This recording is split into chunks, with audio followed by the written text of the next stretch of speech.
I just want to have a little fun today. Is that too much to ask for? You guys mind if I have a little fun today? Y'all mind if I have a good week? We're going to talk about 10 players that changed the way that we play this game of fantasy football. We're only going to date back to like 2000 because I didn't play prior to 2000. My first few years playing fantasy football were in the early 2000s, mid 2000s, like 2003-ish and onward. So I was like, 12, 13, 14-ish years old when I started getting into the game. Sunk its hooks in me, and now I'm here yapping about it on YouTube on a daily basis. So I wanted to pay some homage to the players that paved the way for me as well as many of you guys. I went on Twitter last week and I just posted. It's what people do. I went on Twitter and I tweeted. I asked, what players changed the way that we play fantasy football? And I will link that thread down below because we got a lot of great answers. And I kind of culminated a lot of the responses to make this list. It's 10 players. It's 14 players. I don't fucking know. Maybe it's 6 players. And there's a mix. There's guys that were just iconic. There's guys that stood out because their size didn't fit into what we had done at the time. Some of it has to do with like positional value. Some of it has to do with strategy and all types of things like that. And I know the OGs are going to get mad at me because I'm not dating back prior to the year 2000. And some of the things that I felt like were changed in fantasy football might have already been changed by people prior to 2000. This is one video in which I will allow y'all to yell at me. If you're an OG, if you're someone bike in the day that's been playing for 30, 40 years and you have guys to add to the list, throw it in the comments. I think the comment section of this video could be one of the coolest forums on YouTube in this space right now. So add to the list as we talk about it, okay? And the very first player on this list, we're going to talk about after I tuck my damn shirt in. Y'all thought. Bitch, you thought.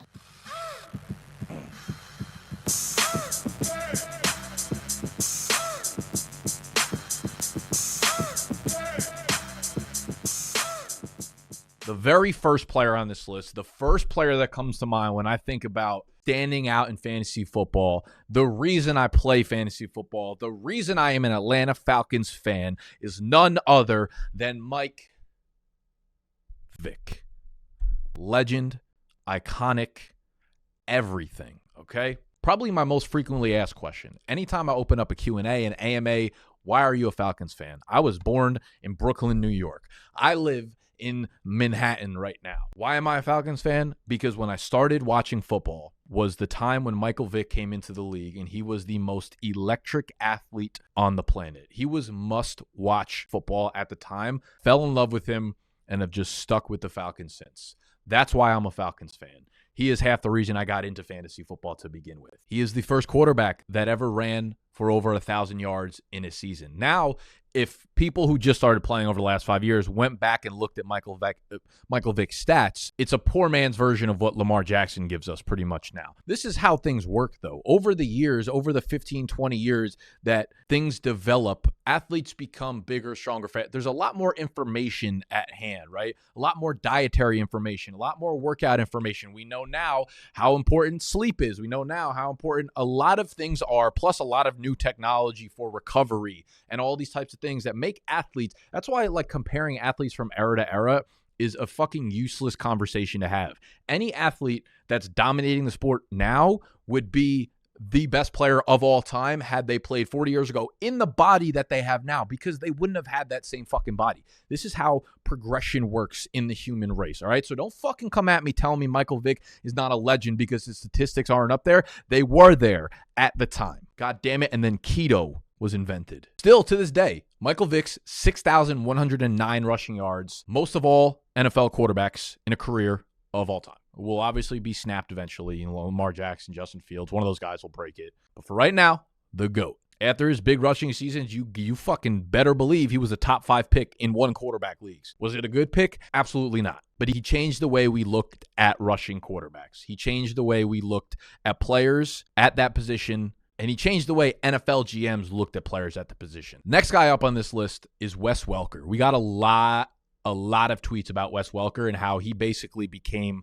like the poster child for PPR. If you look back to 1990, Wes Welker basically owns 4 of the top 40 reception seasons of all time. He was putting up reception totals 123, 122, 118, 112. So valuable to that offense, but so non-valuable to fantasy if you were playing in standard leagues. He pushed the agenda of half PPR and PPR leagues. Wes Welker was an absolute game changer. Wes Welker was the Julian Edelman before Julian Edelman. Wes Welker was everything that a slot wide receiver embodied at the time. And this list would be an absolutely terrible list if LaDainian Tomlinson was not mentioned as one of the first guys on this list. And you could make the case that Marshall Faulk was there too. But a lot of the responses, LT was at that borderline of like when I first started getting into fantasy, so I can't really speak to how leagues, because at the time I was just playing with a bunch of my stupid fucking high school friends, so we weren't like in the industry understanding the trends and stuff going on. But what I was told in these threads of tweets was basically like LT was single-handedly the reason third-round reversal drafts exist today. I've also been told that he's the reason that auction drafts exist today, because if you got the first pick in your fantasy league and LaDainian Tomlinson was available, you basically won your league. That's kind of how it was for Marshall Faulk too, so I would imagine that people playing in the 90s would feel that same way.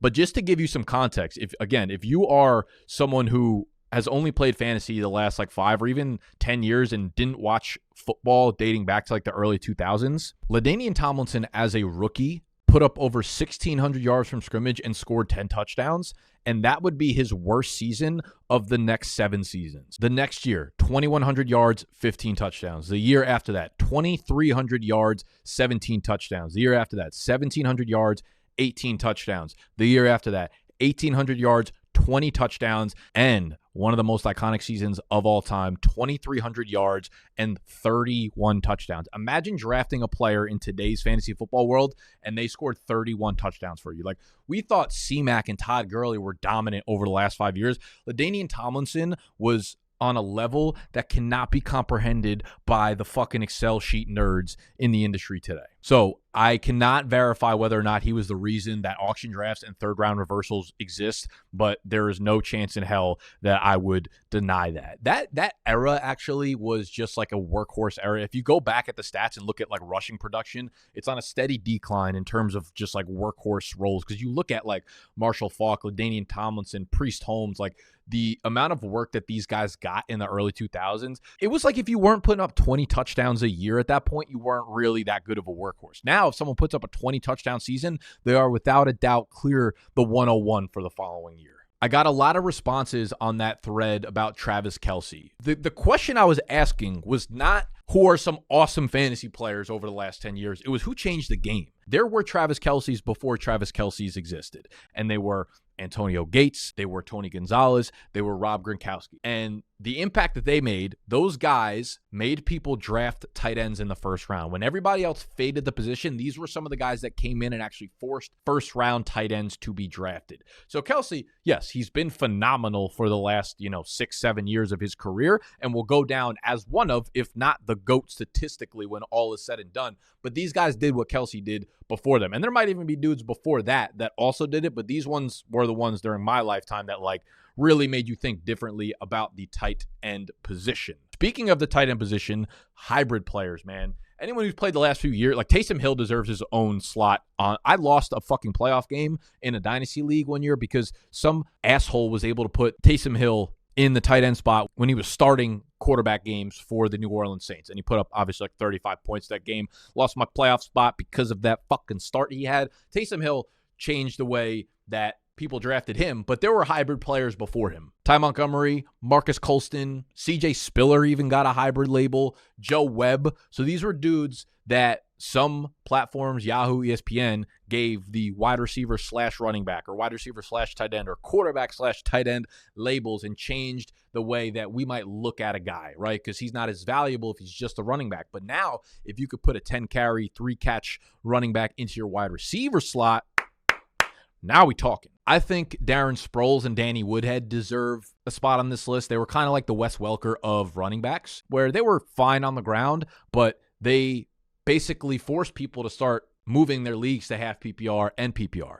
because they were so valuable as running backs in real life, but 90% of their production came through catching passes and being a dynamite receiver out of the backfield. So they opened up the third down back. They opened up pass catching backs to be relevant in fantasy football. And it was a beautiful thing to see. Arian Foster, if 50% of the reason I play fantasy football is because of Michael Vick, the other 50% is Arian Foster. Because when I started getting more serious about fantasy football, it coincided when, like, the first 5 years I played, I didn't know what the fuck I was doing. I was 12 years old, right? But when I first started getting serious about fantasy football, that was when Arian Foster came into the league. Now, some of you young guys might not understand the impact that Arian Foster had.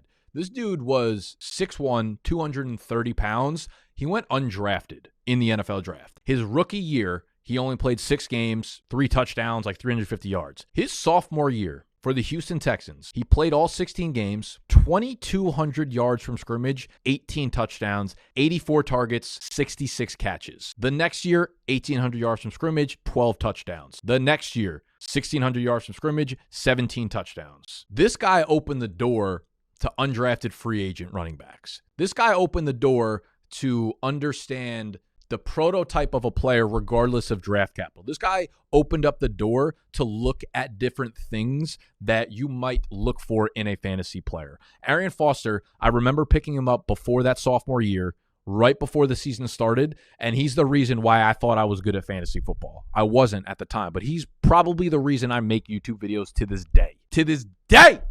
To this day! So Arian Foster might not have impacted a lot of people, but he impacted Arian Foster legitimately probably impacted my life maybe as much as any human being on earth, which is really sad to say, but it's true. So Arian Foster's on there. 2 other running backs I want to throw some love to. Jonathan Stewart and D'Angelo Williams. We put out videos every day on TikTok doing NFL fantasy football trivia, and people love them. So if you're new to our brand and you're not on TikTok or whatever, I would go check that out. We also have a YouTube channel that does just NFL and fantasy trivia that you guys might also like, and we'll link that down below. And one of the trivias I pulled up, and there have been, I think, 26 teammate duos over the last 20 years, since 2000, that have rushed for 750 yards in the same season, right? The obvious ones over the previous years have been Jalen Hurts, Miles Sanders, a lot of quarterbacks in recent years. But going back earlier, it was impossible to find duos that did 1,000 yards or more on the same team in the same season. There are a few of them, but Jonathan Stewart and D'Angelo Williams were the first duo that opened up you to being I actually want to go ahead and draft 2 running backs from the same team. Not handcuff guys, not dudes that okay, this guy's kind of talented. Dudes that you were I don't care if Jonathan Stewart is the RB2 in this backfield. He will be the RB2 in my fantasy lineup, and you'll feel fucking good about it. Since 1985, Jonathan Stewart and D'Angelo Williams are one of just 2 running back duos, Brandon Jacobs and Derek Ward, shout out to B. Jakes, to run for 1,000 yards in the same season. It was beautiful. It was just beautiful. Who else do we got here? Antonio Brown, one of the few dudes, he was getting number 1 overall draft love in fantasy football drafts, which was kind of unheard of in the era that it was all running back. Everyone loved workhorse running backs, and especially being undersized. There weren't a ton of guys over the last 20 years that broke that type of mold and made you think differently about undersized wide receivers that are fast, quick twitch, and really good separators, right? The last 20 years had just been inspired by dudes like Calvin Johnson and Dez Bryant and Andre Johnson, Larry Fitz, Terrell Owens, Brandon Marshall, these bigger alpha type wide receivers. And there have obviously been other ones that were smaller size, but Antonio Brown was the clear number 1 receiver in the league for a good 5 years, and probably the number 1 offensive skill player in the league for 5 years. So he made fantasy drafts different, and he opened the door to the next generation of younger, undersized wide receivers that were wildly good separators. On that list, Deshaun Jackson. You can't go through a draft class anymore without someone comping someone to Deshaun Jackson. Oh, this guy's the next Deshaun Jackson. He was the definition of boomer bust type players when it came to draft analysis. He for sure opened the door for people to draft boomer bust type players, because he might go for 20 yards one game, but he might go for $120 and 2 touchdowns the next game, and you could almost rely on that happening every other game. This dude was one of the fastest players to ever play in the NFL. Super fucking exciting. You just couldn't get hands on him. Deshaun Jackson was a dude that changed the way we looked at boomer bust type players. And again, you just can't go through a draft class without thinking about who the next Deshaun Jackson is. People always go, oh, this guy's the next Tyreek Hill. And when they realize that's an absurd fucking comparison, their next come down is actually, he's not the next Tyreek Hill. He's the next Deshaun Jackson. And I wanted to throw whoever the first handcuff running back was on this list, but I really couldn't figure out who that might be. So one of you OGs, if you do remember a year where like drafting a handcuff became a thing in fantasy football, I'd love to kind of add that to the list. I'm sure there was a year where there was like a stud running back went down. This guy, actually, it might have been fucking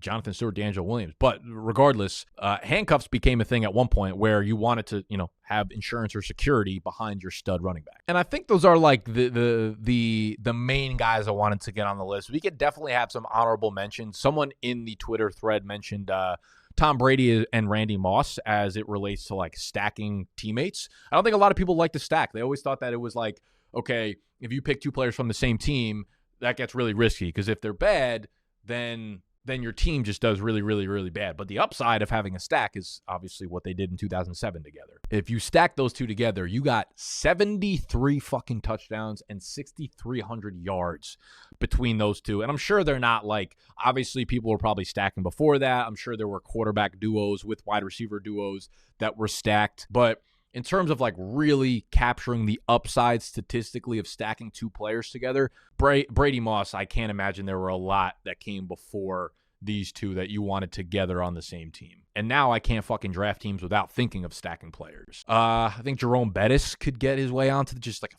fat running back that was an absolute wildebeest, like 250 pounds. Devin Hester was cool too because he was returning touchdowns at just like an alarming rate, and that made defenses kind of a thing in fantasy football where you're like, you know what, I might actually just draft the Chicago Bears defense because maybe they're good, but also maybe Devin Hester is going to give me an extra 6 points every other week. And there were other receivers like that, or other return men like that, like Dante Hall, Cordell Patterson even at a point, Devin Hester. But yeah, I think he changed the way fantasy was played a little bit. But I'm going to wrap it up there.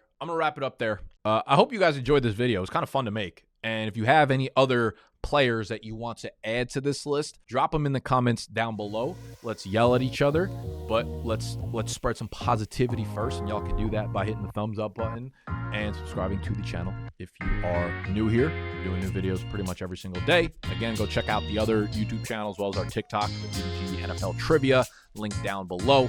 I love y'all, and I will see you tomorrow probably.